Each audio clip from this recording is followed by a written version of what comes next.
Welcome back to my YouTube channel. දියඇලි සමූහයක් බලන්න පුළුවන්, කඳු නගින්න පුළුවන් වොට්කින් පාත් තමා අපි අද ගිහින් ඉන්නේ. මෙතන ක්‍රිස්ටල් ක්ලියර් ෆෙයාරි පූල් ගොඩක් තියෙනවා. කැමති තැනකින් නාන්න පුළුවන්.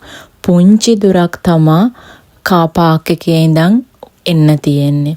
වතුර නම් හරිම සීතලයි. ඒ වුණාට හරිම පිරිසිදුයි. ස්නෝඩෝනියා නැෂනල් පාක් එකේ තියෙන උසම කන්ද තරණය කරන්න සංචාරකයෝ වගේම මෙහි දේශීය අයත් පුදුම කැමැත්තක් තියෙන කඳු තරණයට. ඉතින් මේ උසම කන්ද තරණය කරන්න කිලෝමීටර් 13කටත් වඩා වැඩි දුරක් ඇවිදගෙන යනවා. මෙතන කඳු තරණය කරනවා නම් ලිස්සන් නැති ෂූස්, වැහි කබා, ඒ වගේම කෑම බීම ඕන ප්‍රමාණයට වතුර අරන් එන්න ඕනේ. අපි පුංචි බබාලත් එක්ක හින්දා අපි කඳු තරණයට ගියේ නෑ. අපි පුංචි දුරක් ගිහිල්ලා මේ පුංචි ෆෙයාරි පූල් එකකින් තියෙන හරිය නැවතුණා. ඉතින් අපි නාන සූදානමකින් නම් ආවේ නෑ. හැබැයි වතුර දැක්කහම අපේ හස්බන්ඩ්ට නම් නාන්න නැතුව ඉන්නම බැරි වුණා. වෙවුල හරි එයා නම් නෑවා කොහොම. මේ කන්ද තරණය කරද්දී දියඇලි සමූහයක් බලන්න පුළුවන්. ඒ අත්දැකීම නම් විඳ ගන්න උනේ නෑ.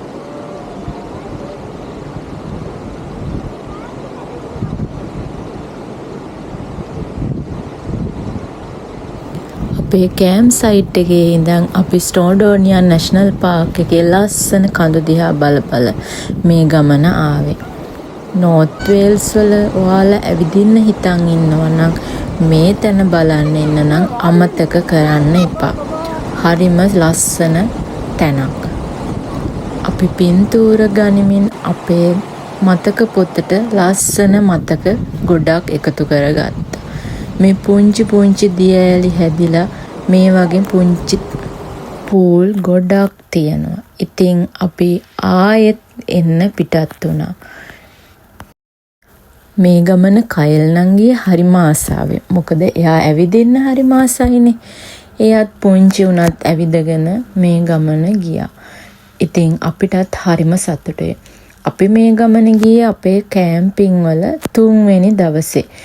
අපේ නයිට් 4ක් ගත කරපු ගඟක් ගාව ලස්සන කැම්පින් වීඩියෝ එකත් ඔයාලා බැලුවද? ඒ එක්ස්පීරියන්ස් එකත් ලබා ගන්න. ඔයාලා නෝර්ත් වේල්ස් එනවා නම් අපි කැම්පින් කරපු වගේ ලස්සන රිවර් එකක් ළඟ කැම්පින් කරන්න. ඒක අමුතුම අත්දැකීමක්. ආයෙත් අලුත් වීඩියෝ එකකින් හමු වෙමු. ඔයාලට සුබ දවසක්.